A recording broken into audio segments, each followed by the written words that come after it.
مگر اس سے تم پوری دنیا کو دیکھ سکتے ہو، کیا ایسا نہیں ہے؟ اس نے کہا کہ بالکل ایسا ہی ہے۔ حضرت علی کرم اللہ وجہ الکریم نے فرمایا کہ اللہ تعالیٰ نے آنکھ میں پوری دنیا بند کر دی ہے اور وہ ہر چیز پر قدرت رکھتا ہے۔ ایک عورت امیر المومنین عمر بن خطاب رضی اللہ تعالیٰ عنہ کے پاس آئی اور کہا کہ میں نے اپنے شوہر سے زیادہ اچھا کوئی مرد نہیں دیکھا، رات رات بھر عبادت کرتا ہے اور نماز پڑھتا ہے اور اللہ کی پاکی بیان کرتا ہے اور دن بھر نفلی روزہ رکھتا ہے۔ چنانچہ حضرت عمر فاروق رضی اللہ تعالیٰ عنہ نے اس کے مرد کی تعریف کی اور دعائیں دی۔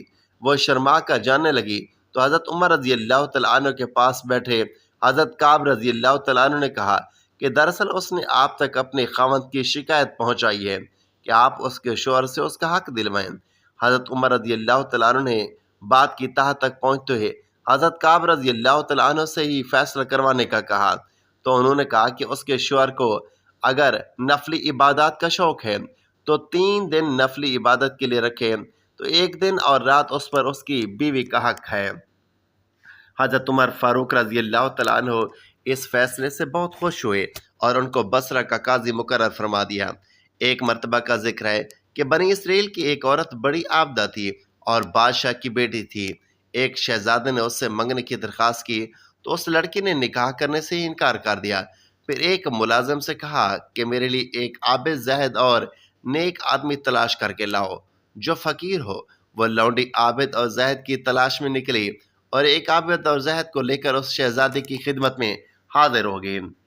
شہزادی نے اس سے پوچھا کہ اگر تم مجھ سے نکاح کرنا چاہتے ہو تو میں تمہارے ساتھ نکاح کرنے کے لیے تیار ہوں اور قاضی کے پاس چلتی ہوں۔ اس شخص نے آمادگی سے کہا کہ تم مجھے اپنے گھر لے چلو۔ وہ بولا کہ اس کمبل کے سوا کوئی چیز میری ملکیت میں نہیں ہے، میں اسے ہر رات کے وقت اوڑھتا ہوں اور دن میں اسے پہنتا ہوں۔ شہزادی نے کہا کہ میں تیرے حال پر راضی ہوں۔ تو یہ کہہ کر شہزادی اس نیک شخص کے ساتھ چل دی۔ وہ نیک شخص دن بھر محنت مزدوری کرتا، حق حلال کی روزی کماتا اور شام کے لیے اتنا کو جمع کر لیتا تھا کہ جس سے روزہ افطار ہو سکے۔ شہزادی بھی دن بھر روزہ رکھتی اور شام کو افطار کے بعد اللہ تبارک و تعالیٰ کا شکر ادا کرتی اور کہتی کہ میں عبادت کے لیے فارغ ہوئی۔ ایک دن اس نیک شخص کو کچھ نہ ملا، انتہائی مشاق گزرا۔ وہ گھبرایا ہوا تھا، وہ گھبرا گیا کہ میری بیوی روزے سے گھر میں بیٹھی ہوئی ہے کہ میں اس کے لیے کچھ لے کر جاؤں گا۔ یہ سوچ کر اس نے وضو کیا اور نماز پڑھ کر بارگاہ خداوندی میں دعا مانگی، اے اللہ پاک، تو جانتا ہے کہ میں نے تو اس سے دنیا کے لیے کچھ طلب نہیں کیا اور میں تو اس سے اپنی نیک بیوی کی رضامندی کے لیے یہ طلب کرتا ہوں۔ تو مجھے اپنے پاس سے رزق عطا فرما، تو ہی بہترین رازق ہے۔ اس وقت آسمان سے ایک موتی گرا۔ وہ نیک شخص اس موتی کو لے کر اپنی بیوی کے پاس گیا اور جب اس کی بیوی نے وہ موتی دیکھا تو ڈر گئی اور کہنے لگی کہ تم یہ موتی کہاں سے لائی ہو؟ ایسا قیمتی موتی تو میں باپ کے پاس بھی میں نے نہیں دیکھا، اتنا قیمتی موتی تو میں نے آج تک نہیں دیکھا۔ اس شخص نے کہا کہ میں نے آج رزق کی خاطر محنت مزدوری کی مگر مجھے کچھ بھی مزدوری نہیں ملی اور میں نے سوچا کہ میرے نیک بیوی روزہ افطار کرنے کی خاطر میری منتظر ہوگی اور میں خالی ہاتھ گھر واپس کیسے لوٹوں؟ میں نے اللہ تبارک و تعالیٰ کی بارگاہ اقدس میں دعا مانگی اور اللہ تعالیٰ نے آسمان سے میرے لیے یہ موتی نازل فرما دیا۔ شہزادی بولی، تم اس جگہ جاؤ جہاں تم نے اللہ تبارک و تعالیٰ سے دعا مانگی تھی اور یہ گریہ و زاری کے ساتھ بارگاہ خداوندی میں یوں دعا کرو کہ اے اللہ تعالیٰ، اے میرے مالک اور پروردگار، تو نے یہ موتی ہمیں دنیاوی رزق کے طور پر عطا فرمایا ہے، تو اس میں ہمیں برکت دے اور اگر آخرت کے لیے ذخیرے میں سے یہ موتی عطا فرمایا ہے تو اسے واپس لے لے۔ اس نیک شخص نے ایسا ہی کیا اور اللہ تبارک و تعالیٰ نے وہ موتی واپس لے لیا۔ اس نے واپس آ کر تمام حقیقت شہزادی کو بتائی تو شہزادی نے اللہ تعالیٰ کا شکر ادا کیا اور کہا، یا اللہ، تو بڑی رحیم اور کریم ذات ہے۔ حضرت عبداللہ بن عباس رضی اللہ تعالیٰ عنہ سے مروی ہے کہ وہ فرماتے ہیں کہ حضور نبی کریم صلی اللہ علیہ وآلہ وسلم نے فرمایا کہ میری امت کی عورتوں میں سب سے افضل ترین عورت وہ ہے جو اپنے شوہر کے ساتھ حسن سلوک سے پیش آئے اور اپنے شوہر کی خواہش کے مطابق فرما برداری کرتی رہے، اور ان کی ہونے والی اولاد اللہ کے سائے میں ہوگی سوائے ان کاموں کے جو گناہ کے کام ہے، اور ایسی عورت کو رات اور دن میں ایسی 1000 شہیدوں کا ثواب ملتا ہے جو اللہ تبارک و تعالیٰ کی راہ میں صبر کے ساتھ شہید ہوتے ہیں اور اس کے اجر کی توفیق اللہ تعالیٰ سے رکھتے ہیں۔ حضرت عائشہ صدیقہ رضی اللہ تعالیٰ عنہ فرماتی ہیں کہ جب حضرت علی رضی اللہ تعالیٰ عنہ ہمارے گھر آتے تو میرا بابا حضرت ابو بکر صدیق رضی اللہ تعالیٰ عنہ سارے کام چھوڑ کر ہمارے گھر آ جاتے تھے اور حضرت علی رضی اللہ تعالیٰ عنہ کا چہرہ دیکھتے تھے۔ میں کہتی کہ بابا آپ ہمارے گھر آتے ہیں اور علی کا چہرہ دیکھتے رہتے ہو، اس کی کیا وجہ ہے؟ تو میرے بابا حضرت ابو بکر صدیق رضی اللہ تعالیٰ عنہ نے کہا کہ بیٹی غلطی نہ کروں تو میں نے اپنے کانوں سے سنا ہے کہ رسول اللہ صلی اللہ علیہ وآلہ وسلم نے فرمایا کہ علی کا چہرہ دیکھنا عبادت ہے۔ رسول اللہ صلی اللہ علیہ وآلہ وسلم نے فرمایا کہ خواب میں میرے پاس میرے رب کا ایک آنے والا فرشتہ آیا، اس نے مجھے خبر دی، اس نے مجھے خوشخبری دی کہ میری امت میں سے جو کوئی اس حال میں مرے کہ اللہ تبارک و تعالیٰ کے ساتھ اس نے کسی کو شریک نہ کیا ہو تو وہ جنت میں جائے گا۔ اس پر میں نے پوچھا کہ اگرچہ اس نے غلط کام کیا ہو، اگرچہ اس نے چوری کی ہو؟ نبی کریم صلی اللہ علیہ وآلہ وسلم نے فرمایا کہ ہاں، اگرچہ اس نے غلط کام کیے ہوں یا اس نے چوری کی ہو۔ حضرت کعب بن مالک رضی اللہ تعالیٰ عنہ فرماتے ہیں کہ رسول اللہ صلی اللہ علیہ وآلہ وسلم کی خدمت اقدس میں حضرت جابر رضی اللہ تعالیٰ عنہ حاضر ہوئے اور آپ صلی اللہ علیہ وآلہ وسلم کا چہرہ متغیر پایا۔ حضرت جابر رضی اللہ تعالیٰ عنہ اسی وقت اپنے گھر گئے، اپنی زوجہ سے فرمایا کہ میں نے دیکھا کہ رسول کریم صلی اللہ علیہ وآلہ وسلم کا چہرہ انور متغیر تھا، میرا خیال ہے کہ بھوک کی وجہ سے یہ ایسا ہے، کیا اب تیرے پاس کچھ کھانے کو ہے؟ تو بیوی نے عرض کیا واللہ اس بکری کے اور کچھ بچے ہوئے آٹے کے سوا کچھ نہیں۔ حضرت جابر رضی اللہ تعالیٰ نے اسی وقت بکری کو ذبح کیا اور فرمایا کہ جلدی جلدی گوشت اور روٹیاں تیار کر لو۔ جب کھانا تیار ہو گیا تو ایک بڑے پیالے میں رکھ کر حضور اقدس صلی اللہ علیہ وآلہ وسلم کی خدمت اقدس میں کھانا حاضر کر دیا۔ بس حضور نبی کریم صلی اللہ علیہ وآلہ وسلم نے فرمایا کہ اے جابر اپنی قوم کو جمع کرو۔ فرماتے ہیں کہ میں نے اپنی قوم کو جمع کیا تو حضور نبی کریم صلی اللہ علیہ وآلہ وسلم کی خدمت میں حاضر ہوا۔ آپ نے فرمایا کہ ان لوگوں کو الگ الگ ٹولیاں بنا کر میرے پاس بھیجتے رہو۔ اسی طرح وہ ٹولیاں بنا بنا کے کھانا کھانے لگے۔ جب ایک ٹولی سیر ہو کر کھا لیتی، جی بھر کے کھا لیتی، تو دوسری ٹولی آ جاتی کھانا کھانے کے لیے، وہ بھی سیر ہو کر کھا لیتی، یہاں تک کہ سب نے کھانا کھا لیا اور برتن میں کھانا کیونکہ جو کا تو پڑ رہا بلکہ پہلے سے بھی زیادہ موجود تھا۔ جب صحابہ کرام رضوان اللہ علیہ اجمعین کھانا کھانے لگے تو آپ صلی اللہ علیہ وآلہ وسلم نے فرمایا کہ کھانا کھاؤ مگر ہڈیاں نہ توڑنا۔ پھر آپ نے ہڈیوں کو جمع فرمایا اور ان پر ہاتھ مبارک رکھا اور کچھ پڑھا کہ جسے میں نے بھی سنا۔ وہ بکری کان جھاڑتے ہوئے اٹھ کھڑی ہوئی۔ آپ صلی اللہ علیہ وآلہ وسلم نے فرمایا کہ اے جابر اپنی بکری لے جاؤ۔ حضرت جابر رضی اللہ تعالیٰ عنہ فرماتے کہ میں نے اپنی بکری لے کر اپنی بیوی کے پاس آیا تو وہ بولے کہ یہ کیا ہے؟ میں نے کہا کہ واللہ یہ ہماری وہی بکری ہے جس کو ہم نے ذبح کیا تھا۔ حضور نبی اقدس صلی اللہ علیہ وآلہ وسلم کی دعا سے حق تعالیٰ نے اس بکری کو زندہ کر دیا۔ یہ سن کر حضرت جابر رضی اللہ تعالیٰ عنہ کی بیوی نے کہا کہ میں گواہی دیتی ہوں کہ حضور نبی کریم صلی اللہ علیہ وآلہ وسلم اللہ کے سچے رسول ہیں۔ جب حضرت جابر رضی اللہ تعالیٰ عنہ نے بکری کو ذبح کیا تو ان کے دو چھوٹے صاحبزادے بھی وہاں موجود تھے جو بکری کو ذبح کرتے ہوئے دیکھ رہے تھے۔ جنہوں نے بکری ذبح کرتے ہوئے دیکھی وہ دونوں چھری لے کر چھت پر گئے۔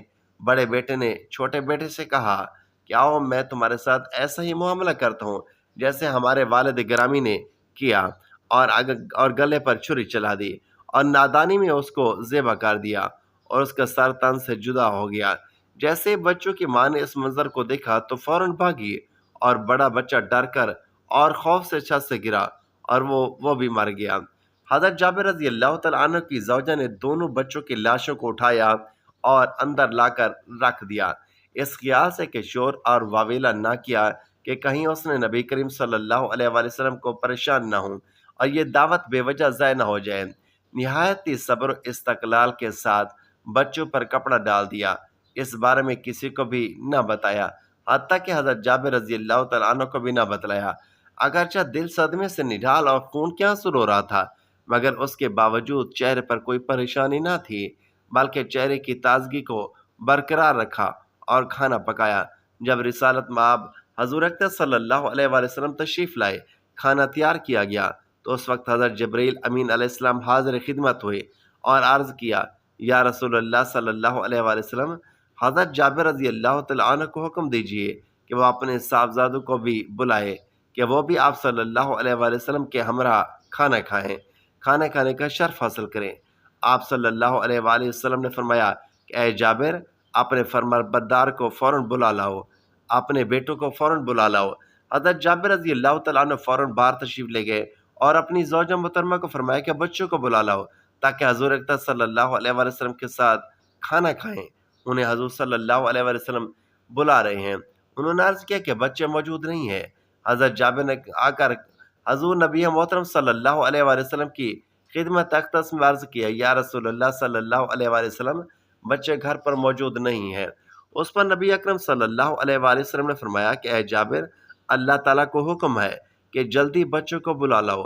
حضرت جابر رضی اللہ تعالیٰ عنہ دوبارہ اپنی زوجہ محترمہ کے پاس آئے اور فرمایا کہ اللہ تعالیٰ کا حکم ہے، اس لیے بچوں کو جہاں بھی ہیں جلدی سے فوراً بلا لاؤ۔ بچوں کی ماں جو پہلے غم سے نہیں ڈالتی، آنسو کے سمندر کو آنکھوں سے سموئے ہوئے صبر استقلال اور حوصلے کے ساتھ پر نور رحمت عالم صلی اللہ علیہ وآلہ وسلم کی دعوت کر رہی تھی، اس نے جب یہ سنا تو آنسو کا وہ سمندر جو بڑی مشکل سے روکا ہوا تھا وہ آنکھوں سے چھلک پڑا اور روتے ہوئے عرض کیا کہ میں اب اپنے بچوں کو نہیں بلا سکتی۔ حضرت جابر رضی اللہ تعالیٰ عنہ نے فرمایا کہ روتی کیوں ہے؟ آخر وجہ کیا ہے؟ کیا بات ہے؟ مجھے تو بتاؤ، کچھ بتاؤ تو صحیح۔ غموں سے نڈھال ماں حضرت جابر رضی اللہ تعالیٰ عنہ کو کمرے کے اندر لے گئی اور دونوں شہزادوں کی لاشوں سے چادر ہٹائی اور عرض کیا کہ یہ کب اور کیسے ہوا؟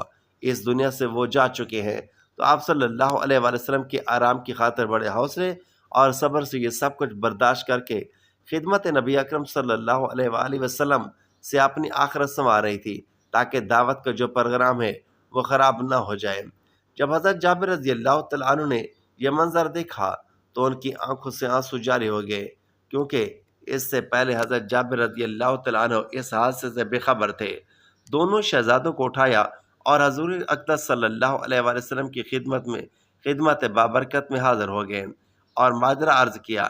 حضرت جابر رضی اللہ تعالیٰ عنہ نے دونوں بچوں کی لاشوں کو حضور اقدس صلی اللہ علیہ وآلہ وسلم کی خدمت میں رکھا تو سارا گھر غمزدہ ہو گیا اور ماں کی ممتا جو پہلے ادب حضور اقدس اور آرام احمد مجتبیٰ صلی اللہ علیہ وآلہ وسلم کے لیے خاموش تھی، زار و قطار رونے لگی۔ اللہ تبارک و تعالیٰ نے حضرت جبرائیل امین علیہ السلام کو حکم دیا کہ جاؤ میرے محبوب کبریا صلی اللہ علیہ وآلہ وسلم کی خدمت میں حاضر ہو کر میرا پیغام دو۔ اے محبوب، دعا آپ فرمائیں، ان کو زندہ ہم کر دیں گے۔ چنانچہ حضور نبی محترم صلی اللہ علیہ وآلہ وسلم نے اپنے دست مبارک دعا کے لیے بلند کیے، ابھی ہاتھ واپس ہی نہ آئے تھے کہ دونوں شہزادے زندہ ہو کر اٹھ کھڑے ہوئے۔ وہ گھر جو پہلے دونوں صاحبزادوں کی موت سے خوفزدہ اور غمزدہ تھا، اب خوشی سے پھولے نہ سماتا تھا۔ حضور اقدس صلی اللہ علیہ وآلہ وسلم نے دونوں شہزادوں کے ساتھ مل کر کھانا تناول فرمایا۔ سبحان اللہ۔ تو ناظرین محترم، وقت کی نزاکت کو مد نظر رکھتے ہوئے آپ کو اس صورت کے بارے میں بتاتے ہیں کہ جس کے بارے میں حضور صلی اللہ علیہ وآلہ وسلم نے ارشاد فرمایا کہ میرے پاس جبرائیل امین علیہ السلام حاضر ہوئے اور عرض کیے کہ جو اس صورت کی تلاوت کرتا ہے اللہ تبارک و تعالیٰ اس کو تمام گناہوں سے بخش دیتا ہے، اس کی ہر دعا قبول فرماتا ہے، اس پر کوئی عذاب نہیں آتا اور اس کی تمام دعائیں قبول کی جاتی ہیں۔ اور جو شخص صبح شام اس صورت کی تلاوت کرتا ہے اس کی روزی میں برکت ہوگی، عذاب قبر سے بچا رہے گا، موت کے وقت اس کی روح کے واسطے جنت میں داخلے کے لیے تمام دروازے کھول جائیں گے۔ تو ناظرین محترم، وہ سورت یاسین ہے۔ ناظرین، اس سورت کو پڑھنے کے لیے آپ نے سب سے پہلے وضو کرنا ہے۔ وضو کرنے کے بعد ایک مرتبہ آپ نے حضور پاک صلی اللہ علیہ وآلہ وسلم کی ذات اقدس پر درود پاک کا نذرانہ پیش کرنا ہے۔ ایک مرتبہ ثواب کے لیے میرے ساتھ بھی درود پاک پڑھ لیں۔ اللہم صلی علی محمد وعلی آل محمد کما صلیت علی ابراہیم وعلی آل ابراہیم انک حمید مجید۔ اللہم بارک علی محمد وعلی آل محمد کما بارکت علی ابراہیم وعلی آل ابراہیم انک حمید مجید۔ تو ناظرین، درود پاک پڑھنے کے بعد آپ نے سورت یاسین کی ایک مرتبہ تلاوت کرنی ہے۔ اس سورت کو اگر آپ صبح شام پڑھنا چاہیں تو صبح شام بھی پڑھ سکتے ہیں، ورنہ اگر آپ اس کو روزانہ صبح یا شام پڑھنے کا معمول بنا لیں تو کوئی ایسا گناہ نہیں جو اس سورت کی تلاوت کرنے سے معاف نہ ہو، اور کوئی ایسا عذاب نہیں جو اس سورت کی تلاوت کرنے سے پڑھنے والے پر ہے۔ یہ سورت اپنے پڑھنے والے کی سفارش بن کر آتی ہے اور اللہ تعالیٰ سے اس کی بخشش کروا لیتی ہے۔ اس سورت کی تلاوت کرنے والے کے لیے قبر کے مناظر آسان کر دی جاتی ہیں، اور یہ سورت اپنے پڑھنے والے کو اللہ تعالیٰ کی بارگاہ میں بخشوانے کے لیے حاضر ہو جاتی ہے، حتیٰ کہ تلاوت کرنے والے کو بخشوا لیتی ہے۔ اس سورت کو روزانہ تلاوت کرنے والے کے لیے عذاب قبر سے اس کو نجات دے دی جاتی ہے، اور موت کے وقت اس کی روح کے واسطے جنت کے تمام داخلی دروازے کھول دیے جاتے ہیں۔ سبحان اللہ۔ تو ناظرین، آپ نے اس سورت کو تلاوت کا معمول بنانا ہے تاکہ آپ کی دنیا اور آخرت سنور سکے، اور دنیا اور آخرت اور قبر کے مناظر آسان ہوں۔ تو محترم ناظرین، حدیث بخاری شریف کی ایک روایت میں ہے کہ ایک مرتبہ سرور کائنات حضرت محمد مصطفیٰ صلی اللہ علیہ وآلہ وسلم اپنے دونوں مبارک ہاتھوں کو دعا کے لیے بلند فرماتے ہیں، آنکھوں سے اشک رواں ہوتے ہیں، چہرہ نور سے دمک رہا ہے، اور دل امت کی محبت میں بے قرار ہے۔ زبان مبارک سے بس ایک ہی صدا بلند ہوتی ہے کہ اے میرے رب، میری امت کو بخش دے، یا رب میری امت گناہوں کا بوجھ نہیں اٹھا سکے گی، میری امت کو بخش دے۔ یہ الفاظ ادا ہوتے ہیں تو دل کی گہرائیوں سے رونے کی صدا نکلتی ہے، آنکھوں سے بہنے والے آنسو زمین پر گرتے ہیں اور زمین کے ذرے ذرے کو رحمت سے تر کر دیتے ہیں۔ عرش عظیم لرز اٹھتا ہے، فرشتے خاموشی سے یہ منظر دیکھتے ہیں، اور رب کائنات جو محبوب کو سب سے بڑھ کر جانتا ہے، حضرت جبرائیل علیہ السلام کو حکم دیتا ہے کہ جاؤ میرے محبوب کے پاس اور پوچھو کہ وہ کیوں رو رہے ہیں۔ حالانکہ تمہارا رب تو سب کچھ جانتا ہے، لیکن پھر بھی محبت کا تقاضا یہ ہے کہ تم جا کر ان سے سوال کرو۔ حضرت جبرائیل امین علیہ السلام نور کے پر کھول کر زمین کی طرف اترتے ہیں اور بارگاہ مصطفیٰ صلی اللہ علیہ وآلہ وسلم میں پہنچ کر عرض کرتے ہیں، یا رسول اللہ صلی اللہ علیہ وآلہ وسلم، اللہ تعالیٰ جو سب کچھ جاننے والا ہے، جانتا ہے کہ آپ کیوں رو رہے ہیں، جاننا چاہتا ہے کہ آپ کیوں رو رہے ہیں، مگر وہ چاہتا ہے کہ آپ صلی اللہ علیہ وآلہ وسلم خود بتائیں۔ آپ کا رونا امت کے لیے ہے، آپ کی فریاد امت کے لیے ہے، آپ کا درد امت کے لیے ہے۔ آپ صلی اللہ علیہ وآلہ وسلم نے ارشاد فرمایا کہ اے جبرائیل، میری امت کے گناہ گار امتی جن کی نافرمانیوں کے باوجود میرے دل میں ان کی محبت معزہ ہے، میں ان کے لیے رو رہا ہوں۔ مجھے ڈر ہے کہ وہ جہنم میں نہ چلے جائے، میں ان کی بخشش چاہتا ہوں، ان کی نجات چاہتا ہوں۔ حضرت جبرائیل امین علیہ السلام واپس لوٹتے ہیں، بارگاہ الہی میں عرض کرتے ہیں، اے رب العالمین، تیرے محبوب اپنی امت کے لیے رو رہے ہیں، اپنی گناہ گار امتوں کے لیے گڑ گڑا رہے ہیں۔ رب تعالیٰ کی رحمت جوش میں آتی ہے اور فرمایا کہ جبرائیل واپس جاؤ اور میرے محبوب سے کہو کہ ہم تمہیں تمہاری امت کے بارے میں راضی کر دیں گے اور تمہیں مایوس نہیں کریں گے۔ وہ امت جس سے تمہیں اتنی محبت ہے، ہم اس امت کے لیے بھی تمہاری محبت کی قدر کریں گے۔ حضرت جبرائیل امین علیہ السلام جب واپس آتے ہیں تو عرض کرتے ہیں، یا رسول اللہ صلی اللہ علیہ وآلہ وسلم، اللہ تبارک و تعالیٰ فرماتا ہے کہ وہ آپ کو راضی کرے گا، وہ آپ کو آپ کی امت کے بارے میں ہرگز مایوس نہیں کرے گا۔ اس پر آپ صلی اللہ علیہ وآلہ وسلم نے شکر کا سجدہ عطا فرمایا، لیکن پھر سوال کیا ہے جبرائیل، مجھے بتاؤ کہ تم نے دیگر انبیاء کی امتوں کا کیا حال دیکھا ہے؟ حضرت جبرائیل علیہ السلام نے عرض کیا، یا رسول اللہ صلی اللہ علیہ وآلہ وسلم، میں نے فلاں نبی کی امت کو جہنم میں اور فلاں نبی کی امت کو عذاب میں دیکھا ہے۔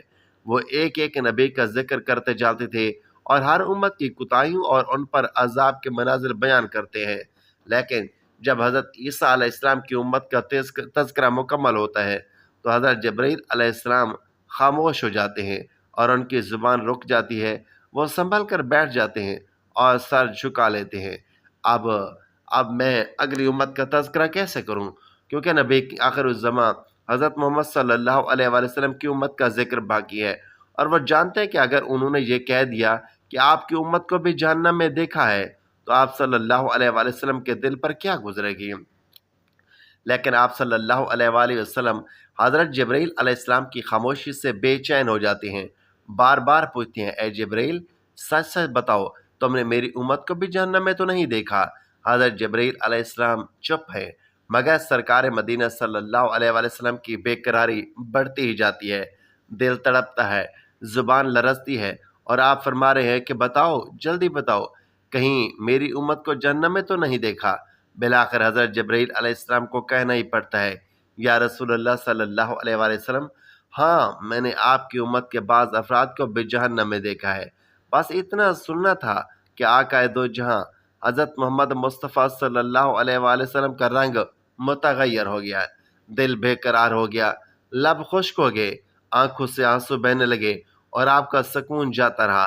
آپ نے اس لمحے شہر مدینہ چھوڑ دیا، لوگوں سے چھپ کر تنہائی اختیار کر لی، اور ویرانے کی جانب چل دیے، جہاں نہ کوئی انسان ہو، نہ کوئی آواز، بس تنہا آپ اور آپ کا رب ہو۔ آپ صلی اللہ علیہ وآلہ وسلم نے ایک سنسان غار میں جا کر اپنی پیشانی مبارک کو خاک پر رکھ دیا اور رونے لگے، سجدے کی حالت میں رب حبل امتی، رب حبل امتی کی صدائیں آئیں، صدائیں بلند ہونے لگی، آنسو بارش کی طرح برسنے لگے، زمین گواہ بنی، فرشتے حیران رہ گئے، اور آسمان پر جیسے لرزہ طاری ہو گیا ہو۔ ادھر مدینے میں ایک ہنگامہ برپا ہو چکا تھا۔ صحابہ کرام حضور نبی کریم صلی اللہ علیہ وآلہ وسلم کو تلاش کرنے لگے، مسجد نبی، حجرہ عائشہ، ہر گلی، ہر کوچہ، ہر کونا چھان مارا، لیکن آقا دو جہاں صلی اللہ علیہ وآلہ وسلم کا کوئی پتہ نہ چلا۔ شہر مدینہ میں کوہرام مچ گیا، ہر چیز غمزدہ، ہر آنکھ اشک بار، ہر گھر کے چولہے ویران ہو گئے، بازار ویران ہو گئے، اہل مدینہ کی نیندیں حرام ہو گئی، بچے بلکنے لگے، بزرگ سسکنے لگے، اور صحابہ کرام سرگرداں ہو گئے۔ لیکن 3 دن اور 3 راتیں یوں ہی بیت گئے کہ اچانک ایک چرواہے سے ملاقات ہوئی۔ اس چرواہے نے کہا کہ میں نے کسی کو نہیں دیکھا، لیکن 3 دن سے ایک پہاڑ کی کھو سے کسی کے رونے کی آواز آ رہی ہے، ایسی رونے کی آواز ہے جو دل چیر دیتی ہے۔ میری بکریاں اس درد سے چرا چھوڑ دی ہے۔ اتنی سننا تھا کہ صحابہ کرام دوڑ پڑے، اس غار تک پہنچے، اور کیا دیکھتے ہیں کہ آقا دو جہاں صلی اللہ علیہ وآلہ وسلم خاک پر پیشانی مبارک رکھے ہوئے سجدے میں ڈوبے ہوئے صدائیں لگا رہے ہیں۔ صحابہ کرام قدموں سے لپٹ گئے، دامن سے چپک گئے، عرض کیا، یا رسول اللہ صلی اللہ علیہ وآلہ وسلم، مدینہ اتنا ویران ہو چکا ہے، لوگ بے قرار ہیں، اہل بیت اشک بار ہیں، لیکن حضور پاک صلی اللہ علیہ وآلہ وسلم سجدے سے سر مبارک نہیں اٹھاتے۔ آخر صحابہ کرام حضرت فاطمہ رضی اللہ تعالی عنہ کی خدمت میں حاضر ہوئے اور التماس کرتے ہوئے، اے خاتون جنت، آپ ہی ہماری امید ہیں، آپ ہی سرکار مدینہ کو منا سکتی ہیں۔ حضرت فاطمہ رضی اللہ تعالی عنہ فوراً روانہ ہوتی ہیں، چادر اوڑھتی ہیں، اوڑھ کر پہاڑ کی جانب بڑھتی ہیں۔ وہاں پہاڑ کی کھو میں پہنچ کر عرض کرتی ہیں، بابا جان، مدینہ بے قرار ہے، حسنین کریمین آپ کی جدائی میں تڑپ رہے ہیں، ہر دل غمزدہ ہے، ہر زبان پر آپ کا نام ہے، مگر حضور پاک صلی اللہ علیہ وسلم سجدے سے سر مبارک نہیں اٹھاتے۔ تب حضرت فاطمہ رضی اللہ تعالی عنہ سجدے میں جا کر آپ کے تلوے سے اپنی پیشانی ملا کر عرض کرتی ہے، بابا جان، اگر آپ نے سر مبارک نہ اٹھایا تو فاطمہ قیامت تک سجدے سے سر نہ اٹھائے گی۔ یہ کہنا تھا کہ آقا کائنات صلی اللہ علیہ وسلم سجدے سے سر مبارک اٹھاتے ہیں، آنکھوں میں آنسو ہیں، چہرہ اشک بار ہے، دل رنجیدہ ہے، اور زبان پر ایک ہی جملہ جاری ہے، اے فاطمہ، اگر تم ضد نہ کرتی تو میں سجدہ نہ اٹھاتا، سر نہ اٹھاتا، یہاں تک کہ رب کریم میری ساری امت کو بخش دیتا۔ دعا ہے کہ اللہ تعالیٰ نیکی کی بات کو سننے، سمجھنے اور اس پر عمل کرنے کی توفیق عطا فرمائے۔ میرا سنانا اور آپ کا سننا اپنی بارگاہ الہی میں قبول فرمائے، آمین۔ ناظرین، گزارش ہے کہ اللہ تعالیٰ کے 99 ناموں میں سے کوئی ایک نام لکھ کر کمنٹ سیکشن میں ضرور شیئر کریں۔ اللہ تعالیٰ ہم سب کا حامی و ناصر ہو۔